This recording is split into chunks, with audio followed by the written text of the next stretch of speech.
আসসালামু আলাইকুম, আশা করি আপনারা সকলেই ভালো আছেন। WordPress customization with no code page বিল্ডারের দ্বিতীয় মডিউলের 22 নম্বর পার্টে আমরা দেখব এলিমেন্টার ক্যারোসেল উইজেট। আজকের এই ভিডিওতে যে টপিকগুলো কভার করা হবে সেগুলো হচ্ছে এলিমেন্টার ক্যারোসেল উইজেটটি কী, স্লাইডার ক্যারোসেল ও কাস্টমাইজ কিভাবে করতে পারি আমরা সেটি দেখব, ইমেজ ক্যারোসেল ভার্সেস কন্টেন্ট ক্যারোসেলের যে পার্থক্যটা সেটি আমরা দেখব, অটো প্লে, লুপ এবং নেভিগেশন কিভাবে আমরা কন্ট্রোল করতে পারি সেই জিনিসটা আমরা দেখব এবং সবার শেষে আমরা দেখব কিভাবে আমরা এই ক্যারোসেলটাকে রেসপন্সিভ স্লাইডার ডিজাইন করতে পারি সেই জিনিসটি।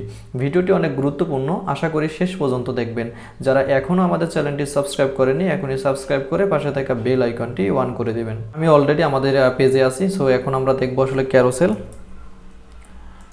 সো এখানে দেখতেছেন যে অনেকগুলো ক্যারোসেল আছে। সো এর আগে কিন্তু আমরা ইমেজ ক্যারোসেল দেখেছিলাম। ইমেজ ক্যারোসেলের কাজ হচ্ছে এখানে শুধু আমরা ইমেজগুলো দিয়ে কিন্তু ক্যারোসেল তৈরি করতে পারি। আবার স্লাইডার যেটা দেখেছিলাম এখানে শুধু আমরা স্লাইডার দিতে পারি, ম্যানুয়ালি কিন্তু আইটেম দিতে পারি না। যেরকম আমরা টেস্টিমোনিয়াল ক্যারোসেল দেখেছিলাম এর আগের ভিডিওতে, তখন কিন্তু শুধু আমরা টেস্টিমোনিয়ালের যে ভিডিও জিনিসগুলো আছে সেগুলো দিতে পারি। কিন্তু আজকে আমরা দেখবো এই ক্যারোসেলটা, সবার শেষে যে ক্যারোসেলটা দেখতেছেন এই ক্যারোসেলটা, এটা মূলত এটার সাহায্যে আমরা ম্যানুয়ালি ক্যারোসেল তৈরি করতে পারবো। অর্থাৎ আমরা আমাদের ইচ্ছা মতো এখানে জিনিস সিস্টেম নিতে পারবো, নিয়ে ইচ্ছা মতো আমরা আমাদের ক্যারোসেলটা ডিজাইন করতে পারবো। সো আমি আপাতত ক্যারোসেলটা এখানে রাখার পরে দেখেন এখানে তিনটে কিন্তু আমাদের স্লাইডার চলে আসলো। সো আগে আমরা দেখি যে আজকের এই ভিডিওতে আমরা কোন ক্যারোসেলটা তৈরি করতে যাচ্ছি বা এটার ডিজাইনটা আমাদের কি হবে। সো এর জন্য আমি অলরেডি এখানে একটা ডিজাইন এখানে ওপেন করে রেখেছি। সো আজকে আমরা মূলত এরকম একটা টিম মেম্বার ক্যারোসেল বানাবো, যেখানে তার একটা ইমেজ থাকবে, তার নাম থাকবে, তার পজিশন থাকবে এবং তার সম্পর্কে কিছু বায়োডাটা এখানে দেওয়া থাকবে এবং তার সোশ্যাল মিডিয়া আইকনগুলো এখানে দেওয়া থাকবে।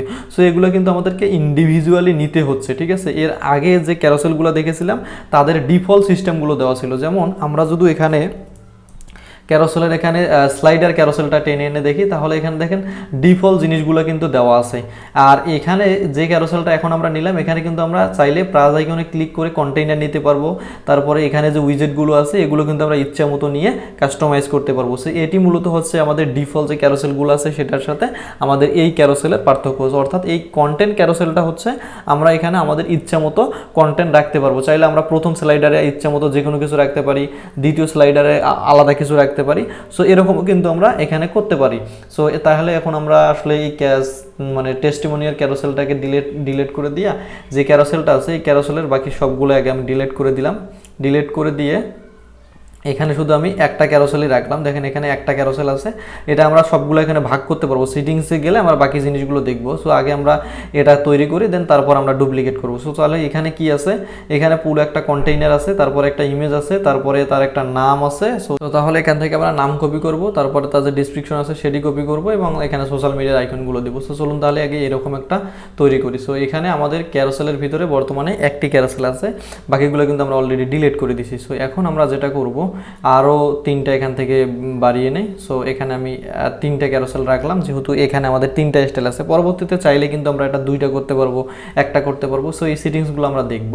সো সর্বপ্রথম এই প্লাস আইকনে ক্লিক করে আমরা এখানে একটা কন্টেইনার নেব, যেহেতু এখানে পুরো একটা কন্টেইনারের ভিতরে এই জিনিসগুলো রেখেছে। সো এই জন্য আমরা একটা কন্টেইনার নিলাম। নেওয়ার পরে এটাতে একটা প্যাডিং দিব। সো এখান থেকে আমরা প্যাডিং দিলাম ধরেন 25 পিক্সেল। দেওয়ার পরে এখানে আমরা ব্যাকগ্রাউন্ড কালার দিব। সো সেখানে হোয়াইট কালার আছে, চাইলে আমরা হালকা এই কালারটা দিতে পারি। সো এই কালারটা দিলাম। দেওয়ার পরে আমরা এখন এটার একটা বর্ডার রেডিয়াস দিব। আমি এখান থেকে 16 পিক্সেল বর্ডার রেডিয়াস দিলাম। দেওয়ার পরে সর্বপ্রথম কি আছে, একটা ইমেজ, তারপরে একটা হেডিং, তারপরে একটা ছোটো প্যারাগ্রাফ। সো সর্বপ্রথম আমরা একটা এখান থেকে ইমেজ নিব। এখানে একটা ইমেজ নিলাম। নেওয়ার পর ধরেন আমি এই ইমেজটা সেট করে দিলাম। দেওয়ার পরে এটাকে আমাদের ছোটো করতে হবে, ছোটো করে আসলে গোল করে দিতে হবে বৃত্ত। সো এই জন্য এখান থেকে বর্ডার রেডিয়াস দিয়ে দেখি কতটুকু গোল করা যায়। সো এরকম গোল হয়েছে। সো এখানে আমরা একটু হাইটটা বেড়ে এরকম করে গোল করে নিলাম। নেওয়ার পরে এই ইমেজটা কোথায় আছে, একবারে এই কর্নারে লেগে আছে এই সাইডে। সো এখানে এইটাকে সিলেক্ট করে আমরা এটার স্টার্টে রাখবো, তাহলে এই পারে চলে আসবে। দেন তারপর একটা হেডিং নেব আমরা, দেন এখানে আমরা সেই হেডিংটা রাখবো। সো আমি এখানে হেডিংটা রাখলাম, রাখার পরে নামটা রেখে দিলাম। এখন এটার স্টাইলটা এখানে যেটা আছে সেটা এখানে দিলেই কিন্তু হয়ে যাবে ফন্টটা। সো এখান থেকে এসে আপনারা টাইপোগ্রাফিতে এসে ফন্ট ধরে দিতে পারেন এবং কালার। সো কালার আপাতত আমি ব্ল্যাক কালারে রাখলাম। তারপরে আমি আরেকটা হেডিং নিলাম, নেওয়ার পর এটাকে প্যারাগ্রাফ হিসাবে দিব। প্যারাগ্রাফ হিসাবে এখানে ডেভেলপার দিব। সো এখানে ডেভেলপার দিলাম। দেওয়ার পরে এটাকে পুরাটাকেই চাইলে আমরা মানে এখানে গ্যাপটা কন্ট্রোল করতে পারি, অথবা এই হেডিংটা যে দুইটা হেডিং নিলাম এই দুটাকে আলাদা একটা কন্টেইনারের ভিতরে রেখে গ্যাপটা কন্ট্রোল করতে পারি। সো আমি সেটাই করব। সো এখানে আলাদা একটা কন্টেইনার নিলাম। সো আপনারা এই নেভিগেটরে কিন্তু এখানে দেখতে পাচ্ছেন কন্টেইনার নেওয়ার পরে এর ভিতরে আমি হেডিংটা দিব এবং প্যারাগ্রাফটা দিয়ে প্যারাগ্রাফটা নিচে দিয়ে এই কন্টেইনারটাকে সিলেক্ট করব। করার পরে গ্যাপের এখানে এসে আমি এখানে ধরেন যে 5 পিক্সেল দিচ্ছি, তাহলে এরকম হলো। দেন তারপরে এখানে আমি আরেকটা কন্টেইনার নিব। আরেকটা কন্টেইনার নিয়ে কি করব, এখানে একটা লাইন আছে সেটি দিব এবং আমরা প্যারাগ্রাফটা দিব এবং যে বাটনগুলো আছে সেগুলো দিব।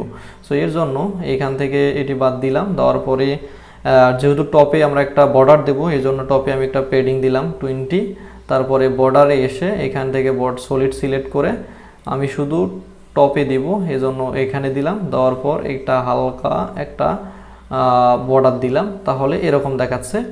দেন তারপরে এখানে আমাদের আরেকটা প্যারাগ্রাফ নিতে হবে। সো আমি একটা প্যারাগ্রাফ নিতেছি, এখানে HTML ট্যাগ থেকে প্যারাগ্রাফ করে দিলাম। দেওয়ার পরে এই লরামিক্সের যে টেক্সট আছে এটা এখানে পেস্ট করে দিচ্ছি। দেওয়ার পরে টাইপোগ্রাফিতে এসে আমরা এখানে একটু সো পপিন সিলেক্ট করে দিলাম। দেওয়ার পরে এখানে লাইন হাইটটা একটু আমরা বাড়াই দেবো, তাহলে জিনিসটা সুন্দর লাগবে। তো এখন আমরা মূলত এখান থেকে যে সোশ্যাল আইকনগুলো আছে এগুলো রাখবো। সো আপাতত আমরা একটা জানি উইজেট আছে সোশ্যাল আইকন নামে, সেটি আমরা এখানে এনে রেখে দিচ্ছি। সো আমি আপাতত এটি এনে রেখে দিলাম।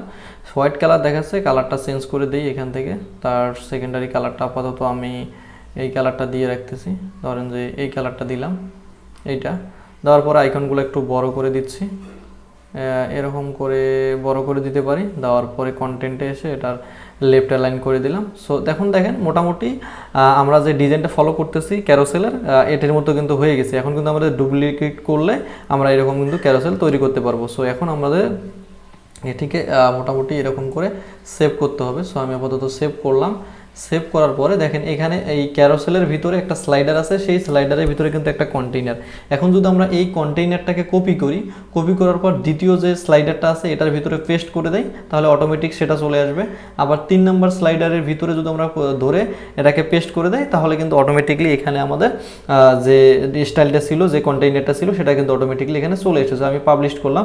সো এখানে এখন পর্যন্ত কিন্তু আমরা কোনো আইকন দেখতে পাচ্তেছি না, যে ক্যারোসেল যে হবে সেই ডটগুলোও দেখতে পাচ্তেছি না এবং তীর চিহ্নটাও দেখতে পাচ্তেছি না। কেন? এখন এখানের ভিতরে এখানে আমাদেরকে সিটিংসগুলো পরিবর্তন করতে হবে। তার নেভিগেশনের যে সিটিংসগুলো আছে এগুলো পরিবর্তন করতে হবে। সো এর আগে আমি এই ক্যারোসেলটাকে সিলেক্ট করে স্লাইডারের এখানে আর একটা নেয়া আইটেম নেই, এখানে আমি 4টা নিলে জিনিসটা চলে এসেছে। অলরেডি নিচে দেখেছেন যে ডটগুলো কিন্তু অটোমেটিকলি চলে এসেছে। সো এখন আমরা এগুলো কন্ট্রোল কীভাবে করতে হয় এই যে দেখবো। সো আগে আমি 4 নম্বর ক্যারোসেলের ভিতরে আমাদের যে স্টাইলটা ছিল এটা পেস্ট করে দিলাম। এখন যদি আমরা এখানে আসি তাহলে দেখা যাচ্ছে। সো প্রত্যেকটারে ব্যাকগ্রাউন্ড আমরা একটু চেঞ্জ করে দিই, তাহলে জিনিসটা আমরা বুঝতে পারবো যে আসলে স্লাইডারটা চেঞ্জ হচ্ছে কিনা। সো আমি 3 নম্বর স্লাইডারের ব্যাকগ্রাউন্ড এখন একটু পরিবর্তন করে দিব। তারপরে হচ্ছে 2 নম্বরের আমি আর কন্টেন্টগুলো চেঞ্জ করলাম না, আপনারা কন্টেন্টগুলো পরিবর্তন করবেন। এখানে আপনারা ইচ্ছা মতো কন্টেন্ট পরিবর্তন করতে পারবেন, পরিবর্তন করে দেখতে পারবেন যে আসলে কিভাবে এখানে ক্যারোসেলটা কাজ করে। সো এই ক্যারোসেলটার কাজই হচ্ছে আপনারা যে কোনো সিস্টেমের ক্যারোসেল মানে ম্যানুয়ালি তৈরি করতে পারবেন, কোনো উইজেটের হেল্প নেওয়া লাগবে না। এই জন্য কিন্তু এটা অনেক পাওয়ারফুল একটা টুলস। যে কোনো ধরনের ক্যারোসেল আপনারা ডিজাইন অনুযায়ী এই ক্যারোসেলের সাহায্যে তৈরি করতে পারবেন, কারণ এখানে আপনি ম্যানুয়ালি প্রত্যেকটা উইজেট ব্যবহার করতে পারতেছেন। এই জন্য এটি কিন্তু অনেক পাওয়ারফুল। সো এখন যদি আমরা ক্যারোসেলের সিটিংস দেখি, সো সর্বপ্রথম স্লাইডারের এখানে আমরা দেখলাম যে কতগুলো স্লাইডার আছে, সেগুলো আমরা এখান থেকে ম্যানেজ করতে পারবো। নতুন স্লাইডার লাগলে অ্যাড মেনুতে ক্লিক করলে বানাতে পারবো। তারপরে হচ্ছে স্লাইডার 1 ডিসপ্লে। সো ম্যানুয়ালি হচ্ছে 3টা দেখায়, অর্থাৎ ডিফল্ট 3টা ডিসপ্লে থাকে। এই ডিসপ্লে কন্ট্রোলটা আমরা মূলত এখান থেকে করতে পারবো। সেম এখানে ডিফল্ট থেকে শুরু করে সিলেক্ট করে আমি যদি 2টা দেই, তাহলে এখানে আমাদের 2টা ডিসপ্লে হবে। দেখেন এখানে আমাদের 2টা ডিসপ্লে হলো। এখান থেকে আমি জয়টা দিব, তয়টা কিন্তু ডিসপ্লে হবে। সো আপাতত আমি 3টা করে রাখতেছি। তারপরে স্লাইড 1 ক্যারোসেল, মানে স্ক্রল করলে কয়টা থাকবে, অর্থাৎ যখন আমি একটাতে ক্লিক দিচ্ছি তখন পরে কয়টা দেখাবে সেটা আপনারা এখান থেকে সিলেক্ট করে দিতে পারবেন। সো আমি এখান থেকে আপাতত একটা সিলেক্ট করে দিচ্ছি, অর্থাৎ স্লাইডার যখন ক্যারোসেল হবে মানে তখন আবার স্ক্রল হবে, তখন মূলত একটা করে দেখাবে। তারপরে ইকুয়াল হাইট, যদি আমি ইকুয়াল হাইটটা না দেই তাহলে যদি একটা কন্টেইনারে লেখা কম থাকে আর একটা কন্টেইনারে লেখা বেশি থাকে তাহলে এটা ইকুয়াল হাইট হবে না। এই জন্য এটা সবসময় আপনার ইকুয়াল হাইট দিয়ে রাখবেন, তাহলে জিনিসটা সুন্দর দেখাবে, ঠিক আছে। সো আমি আপাতত পাবলিশ করলাম। পাবলিশ করে এখন যদি আমরা এটাকে ভিউ করি তাহলে দেখতে পারবো যে এখানে যদি আসি আমরা সবার শেষে, সো এখানে যদি আমরা আসি তাহলে দেখতে পাচ্ছি যে একটা একটা করে কিন্তু স্লাইডারটা চলে আসতেছে। সো এর আরও কিছু সিটিংস আছে সেগুলো আমরা দেখব। সেটা হচ্ছে যে এখন আমরা যদি সিটিংসে আসি, আসার পর একটা অটো প্লে, যে অটো প্লে যে কথাটা আমি এর আগে বলেছিলাম ভিডিওর শুরুতে, সো এই অটো প্লে যদি আপনারা কন্ট্রোল করতে চান তাহলে এখান থেকে ইয়েস দেওয়া আছে, তার মানে এটা অটোমেটিকলি এখানে প্লে হবে। এই যে প্লে হওয়ার যে টাইমটা এটা মূলত আপনারা এখান থেকে ম্যানেজ করতে পারবেন। সো আমরা বোঝার সুবিধাতে আমাদের স্ক্রল স্পিডটা টাইম আমরা 2 সেকেন্ড দিয়েছে, মানে 2 মিলিসেকেন্ড, 2000 মিলিসেকেন্ড দিলাম, মানে 2 সেকেন্ড এখানে আমরা দিয়ে রাখলাম। যদি আমরা হভার করি তাহলে স্ক্রলটা থেমে যাবে, তারপরে এখানে মানে পজ করা যাবে, যদি আমরা এখানে ইয়ে করি তাহলে এটা পজ হয়ে যাবে। তারপরে ইনফিনিটি, অর্থাৎ একটার পর একটা চলতেই থাকবে, কখনো এটা শেষ হবে না। মানে যখন হচ্ছে প্রথমটা দেখলাম, দ্বিতীয়, তৃতীয়, 4 নম্বরটা দেখলাম, আবার প্রথম থেকে শুরু হবে। এটা হচ্ছে মূলত ইনফিনিটি স্ক্রলের মানে স্ক্রল যেটা আছে এটার কাজ। সো এখান থেকে আমরা এটা যে মানে ডিউরেশনটা দিতে পারি, সো এটা আমরা এখানে 200 করে দিতে পারি। এটা ডিরেকশনটা হচ্ছে লেফট পাশে হবে। সো আমি যদি এখন পাবলিশ করি, পাবলিশ করে এখন যদি আমরা সবার শেষে আসি তাহলে দেখব যে অটোমেটিকলি এটা ক্যারোসেল হবে, মানে অটোমেটিকলি এটা লেফট পাশে আসতেছে। দেখেন এখানে অটোমেটিকলি লেফট পাশে আসছে। যখন আমি মাউস এখানে হভার করতেছি তখন কিন্তু এই ক্যারোসেলটা কাজ করতেছে না। আবার যখন আমি হভার সারাইতেছি মানে নিচে নিয়ে আসতেছি তখন কিন্তু অটোমেটিকলি এটা লেফট পাশে আসতেছে এবং ইনফিনিটি, অর্থাৎ 4 নাম্বারটা শেষ হলো আবার 1 নাম্বারটা থেকে এখানে শুরু হচ্ছে। সো এটা আপনারা এখান থেকে করতে পারবেন। ডিরেকশনটা চাইলে আপনারা রাইট পাশেও দিতে পারবেন। সো আমি আপাতত রাইট পাশে দিয়ে রাখি। এবার দেখবেন যে এটা রাইট পাশে হয়ে গেছে। তারপরে এই যে অফসেট স্লাইডার, যদি চান যে এই 3টা স্লাইডারের শেষ হয়ে এখানে 4 নাম্বার স্লাইডারটা দেখাক তাহলে আপনারা এখানে অফসেট থেকে সেই জিনিসটা করে নিতে পারবেন। দেন আপনি আমরা নেভিগেশনে, সো নেভিগেশনের এখানে কিন্তু অ্যারো দেখাচ্ছে, এখানে কিন্তু অ্যারো আছে, এগুলো আপনারা দেখতে পাচ্ছেন না। সো আমরা স্টাইলে গিয়ে এই জিনিসটা একটু বড় করে দেই, দেন তারপর এখানে অ্যারো সিস্টেমটা আমরা দেখতে পারবো। সো এই স্টাইলে এসে নেভিগেশনে এসে আমরা সাইজটা একটু বড় করে দেই, বড় করে দিলাম। দেওয়ার পর এখান থেকে কালারটা আমরা রেড কালার করে দিলাম, এখান থেকে রেড কালার করে দিলে জিনিসটা দেখা যাবে। সো এখান থেকে এসে আমরা এখন এই যে অ্যারো যে পজিশনটা আছে, হ্যাঁ, হরিজেন্টালি পজিশন, ভার্টিক্যালি পজিশনটা কিন্তু আমরা চেঞ্জ করতে পারবো। দেখেন অ্যারোটা এখন আমাদের কি মাঝখানে আছে। আমি যদি চাই সেন্টার করি তাহলে দেখেন রেডটা কিন্তু সেন্টারে চলে এসেছে। আমি যদি এখানে নেক্সট অ্যারোটাও দিই এটা কিন্তু সেন্টার চলে এসেছে। আবার যদি আমি এগুলোকে নিচে দেই তাহলে নিচে চলে আসবে। আবার যদি আমি এই যে প্রিভিয়াস যে অ্যারোটা আছে এটাকে নিচে দেই, নিচে আসবে। এখান থেকে আসলে পজিশনটা আমি এখান থেকে চেঞ্জ করতে পারবো। দেখেন আমি এখানটা টপ বাটনের পজিশন চেঞ্জ করতে পারতেছি, এখানে লেফট রাইট পাশের যে পজিশন আছে সেটা কিন্তু এখান থেকে পরিবর্তন করতে পারতেছি। সো এই যে পজিশনের যে বিষয়গুলো সেগুলো কিন্তু আপনারা সবগুলো এখান থেকে ম্যানেজ করতে পারবেন। সো আপাতত আমি এই পজিশনটা, এই যে আমাদের যে ডটগুলো আছে এখানে দেই, এটার পজিশনটা ডিরেকশনটা রাইট পাশে দিছি, তখন কিন্তু আমাদের লেখাগুলো কিন্তু রাইট পাশে হয়ে গেছে। সো আমি চাইলে এখান থেকে এটা ডিরেকশনটা আবার লেফট পাশে দেই, তাহলে এগুলো সব লেফট পাশে, দেখুন এখন কিন্তু সবগুলো লেফট পাশে হয়ে গেছে। সো এখানে সেই ক্যারোসেলের যে নেভিগেটরগুলো আছে সেগুলো, সো এই নেভিগেটরের আইকনগুলো চাইলে আপনারা এখানে আইকন লাইব্রেরি থেকে চেঞ্জ করতে পারবেন, অথবা চাইলে আপনারা এখান থেকে আইকন এসভিজি যে আইকন আপলোড আছে সেটা আপলোড করে দিতে পারবেন। সো অর্থাৎ নেভিগেশনের পজিশন এখান থেকে চেঞ্জ করতে পারবেন, আর আইকনগুলো এখান থেকে চেঞ্জ করতে পারবেন। ভার্টিক্যাল হরিজেন্টালি যে স্টাইলগুলো আছে সেগুলো কিন্তু আপনারা এখানে পরিবর্তন করতে পারবেন। আশা করি এই নেভিগেটরের কাজ কি এটি আপনারা বুঝতে পেরেছেন। এখন আমরা দেখব পেজিনেশন বলতে এখানে যে ডটগুলো আছে সেই ডট, এখানে আসলে আমরা কি চাই, যদি ডট চাই ডট, যদি ফাংশন নাম্বার চাই তাহলে এখানে মূলত এখানে এই যে 1 2 3 এরকম করে দেখাবে। তারপর যদি আমরা প্রোগ্রেস চাই তাহলে হচ্ছে উপরে একটা লাইন চলে আসবে, এখানে দেখতেছেন একটা ব্ল্যাক লাইন চলে এসেছে।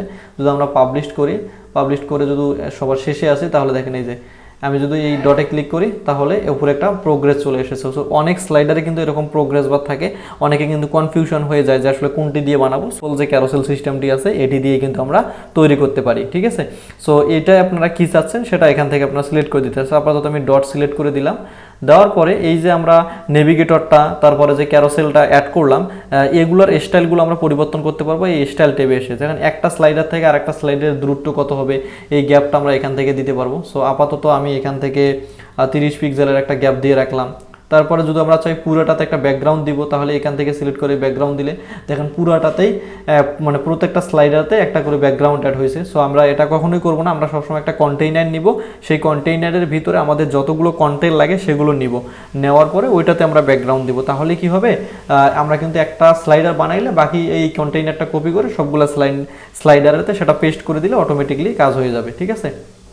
সো এখানে তারপরে হচ্ছে যে বর্ডার রেডিয়াস আমরা দিতে পারবো, তারপরে পেডিং দিতে পারবো। দেন এখানে নেভিগেটরের যে আইকনগুলো আমি রং কালার করলাম সেটা এখান থেকে করতে পারবো, অথবা আমরা যদি চাই নেভিগেটরের ব্যাকগ্রাউন্ড দিতে, সো আমি চাইলে এখান ধরেন একটা ব্ল্যাক ব্যাকগ্রাউন্ড দিলাম, তারপর রেড কালার।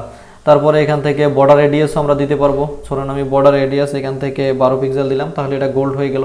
হভার করলে এটার কালারটা কি হবে সেটাও আমরা এখান থেকে চেঞ্জ করে দিতে পারবো। এখন যদি আমরা হভার করি তাহলে আইকনের কালারটা কিন্তু ব্ল্যাক হয়ে যাচ্ছে। আবার যদি আমি হভার করি তাহলে এখানে ব্যাকগ্রাউন্ড কালারটা আমি ধরো রেড দিলাম, রেড দেওয়ার পর এটি হোয়াইট করলাম, তাহলে এরকম হয়ে গেল। অর্থাৎ এই নেভিগেটরের আইকনের যে কালার সিস্টেমটা সেটা কিন্তু সবগুলো আপনারা এখানে করতে পারবেন। দেন তারপরে আছে পেজিশন। সো পেজিশনে এসে আপনারা দুইটা ডটের ভিতরে যে স্পেসটা আছে সেটা এখান থেকে ম্যানেজ করতে পারবেন, ডটের সাইজটা এখান থেকে বড় করে দিতে পারবেন। সো আমি আপাতত এরকম করে দিলাম। এখানে সেম এখান থেকে আপনারা কালারটা পরিবর্তন করতে পারবেন, হভার করলে কোন কালারটা হবে সেটি এখান থেকে পরিবর্তন করতে পারবেন। দেন তারপরে যদি আপনারা চান যে এই ডটগুলো কাস্টমাইজ করতে, হ্যাঁ ঠিক আছে, যেমন আমরা নেভিগেটরটা নিয়ে আসলাম হরিজেন্টালি ভার্টিক্যালি, সেরকম করে করতে যদি চান আপনারা কাস্টমাইজ, তাহলে এটাও কিন্তু এখান থেকে ডটের পজিশনটা আপনারা সেট করতে পারেন। যেমন পজিশনটা এখান থেকে চাইলে আপনারা এই কর্নারে দিতে পারবেন, আবার এই কর্নারে দিতে পারবেন, আবার মিডলে রাখতে পারবেন। শুধু পজিশনটা আপনারা কাস্টমাইজ করতে চান তাহলে এই কাস্টম পজিশনটা 1 করে দিলে মূলত এই অপশনগুলো বের হবে। সো আমি আপাতত চাচ্ছি না, এজন্য আমি এটা অফ করে রাখলাম। তারপরে এখান থেকে যদি আপনারা এই দেখেন এই আমাদের যে ডটটা আছে, এই ডটটা মূলত স্লাইডার থেকে কতটা দূরে থাকবে এই স্পেসিংটা মূলত আপনারা এখান থেকে ম্যানেজ করতে পারেন। সো স্পেসিংটা আমি আপাতত 50 পিক্সেল করে দিলাম, তাহলে এরকম দেখাচ্ছে। এখন যদি আমি পাবলিশ করে আমাদের ফাইনাল স্লাইডারটা দেখি তাহলে আমরা বুঝতে পারবো জিনিসগুলো কিভাবে কাজ করে। তো দেখেন আমরা যে যতগুলো পরিবর্তন করেছিলাম সবগুলো কিন্তু এখানে চলে এসেছে। দেখেন 2 সেকেন্ড পর অটোমেটিকলি কিন্তু এটা স্কেল ডাউন হচ্ছে। তারপরে যদি আমরা ম্যানুয়ালি করি তাহলে যেটাতে ক্লিক দেব সেটা কিন্তু হচ্ছে। এছাড়া যদি আমি নিচের নেভিগেটরগুলোতে ক্লিক করি তারপরে কিন্তু অটোমেটিকলি সেটা পরিবর্তন হচ্ছে। এখন আমরা ক্যারোসেলের আরেকটি গুরুত্বপূর্ণ জিনিস দেখব, সেটি হচ্ছে কিভাবে আমরা রেসপন্সিভ জিনিসটা ম্যানেজ করব বা রেসপন্সিভ স্লাইডার ডিজাইন করব, সেই জিনিসটা আমরা দেখব। সো এখানে অটোমেটিকলি ডেস্কটপে আমাদের 3টা দেখাচ্ছে, এবং এখানে আমরা যে কন্টেইনারের ভিতরে যা উইজেটগুলো নিয়ে ডিজাইন করেছিলাম সেগুলো কিন্তু এখানে অলরেডি আছে। সো এখন আমরা এগুলো ডেস্কটপে তো মোটামুটি ঠিক আছে, এখন আমরা ট্যাবলেটে গিয়ে এগুলোর স্টাইল পরিবর্তন করতে পারবো, তাহলে জিনিসটা রেসপন্সিভ আকারে থাকবে। সো আমরা ক্যারোসেলের এখানে দেখতেছি আমাদের ডেস্কটপে 3টা দেখাচ্ছে, আমরা যখন ট্যাবলেটের ডিভাইসে আসতেছি তখন আমাদের এখানে 2টা দেখাচ্ছে। সো আমি চাচ্ছি যে আপাতত 2টা করে থাক, এই জন্য আমি এখানে পরিবর্তন করতেছি না। সো আমাদের যে ইমেজটা নিছিলাম এটার স্টাইলটা একটু পরিবর্তন করতে হবে, কারণ এখানে পুরোপুরি বৃত্ত বোঝা যাচ্ছে না। সো উইডটা আমি একটু বড় করে দেই এবং হাইটটা একটু বড় করে দিলে মোটামুটি জিনিসটা বোঝা যাবে যে এটা গোল হয়েছে। তারপর এখান থেকে যদি আপনারা চান যে না সাইজটা এখানে বড় হয়ে গেছে সেটা যদি আপনারা চান ট্যাবলেট ডিভাইসে চেঞ্জ করতে, তাহলে এখান থেকে চেঞ্জ করে দিতে পারবেন। দেন এখানে যদি আইকনের গ্যাপটা ছোটো মনে হয় এটা যদি আপনারা বড় করতে চান তাহলে এখান থেকে এসে এই যে গ্যাপ আছে সেই গ্যাপটা কিন্তু চাইলে আপনারা এখান থেকে স্পেসের এখান থেকে বড় করে দিতে পারবেন। অর্থাৎ এর আগের অন্যান্য ভিডিওতে আমরা কিন্তু রেসপন্সিভ জিনিসটা দেখেছিলাম যে এখানে যেটাতে আমরা ক্লিক করব, ক্লিক করার পর এখানে যে আমরা ডেস্কটপ আইকন দেখতেছি, ট্যাবলেট আইকন দেখতেছি, অর্থাৎ রেসপন্সিভের যে আইকনগুলো দেখতেছি এই আইকনগুলো যেখানে যেখানে থাকবে ঠিক সেখানে কিন্তু আপনারা রেসপন্সিভের যে কাজটা সেটা কিন্তু করতে পারবেন। ঠিক তেমনইভাবে কিন্তু আমরা এখানে যদি ক্যারোসেলটা সিলেক্ট করি এখানে কিন্তু আইকনগুলো দেখতেছি, তার মানে আমরা ট্যাবলেট ডিভাইসে 2টা সিলেক্ট করা আছে, এখানে 2টা দেখাবে। এখন যদি আমরা মোবাইল ডিভাইসে যাই তাহলে দেখুন এখানে মোবাইল ডিভাইসে মানে ডিফল্টভাবে একটা সিলেক্ট করা আছে, এখানে একটা দেখাচ্ছে। এখন এখানে দেখেন যে মোবাইল ডিভাইসে এসে আমাদের অ্যারো আইকনগুলো অনেক বড় হচ্ছে, তাহলে আমরা স্টাইলে এসে নেভিগেটরের এখানে যাব, যাওয়ার পর এগুলোর সাইজ আমরা এখান থেকে আস্তে করে ছোটো করে দিব। দেওয়ার পর আমরা যদি মনে হয় যে আমাদের এইটার পজিশনটা চেঞ্জ করা লাগবে তাহলে এখানে কন্টেন্টে আসবো, আসার পর এখানে এসে এটার পজিশনটা আমরা চাইলে এখান থেকে ছোটো বড় করে দিতে মানে পরিবর্তন করে দিতে পারবো। অর্থাৎ রেসপন্সিভের যতগুলো কাজ আছে সবগুলো কিন্তু আপনারা রেসপন্সিভের যে ট্যাব ভার্সনগুলো আছে এগুলোতে এসে কিন্তু এগুলা করতে পারবেন। সো আশা করি কীভাবে রেসপন্সিভ করতে হয় এই জিনিসটা আপনারা ভালোভাবে বুঝতে পেরেছেন। করি আজকের এই ভিডিও থেকে আপনারা এলিমেন্টর যে ক্যারোসেল উইজেটটি আছে এটি কিভাবে কাজ করে খুব ভালোভাবে বুঝতে পেরেছেন। যদি কোথাও কোনো প্রবলেম হয়ে থাকে তাহলে অবশ্যই কমেন্ট করবেন অথবা আমাদের ফেসবুক গ্রুপে পোস্ট করবেন, আমি সেটা সলভ করে দেওয়ার সর্বোচ্চ চেষ্টা করব ইনশাআল্লাহ। দেখা হচ্ছে নেক্সট ভিডিওতে, ততক্ষণ পর্যন্ত আপনারা সকলে ভালো থাকবেন, সুস্থ থাকবেন। যারা এখনও আমাদের চ্যানেলটি সাবস্ক্রাইব করেননি এখনই সাবস্ক্রাইব করে পাশে থাকা বেল আইকনটি অন করে দিন।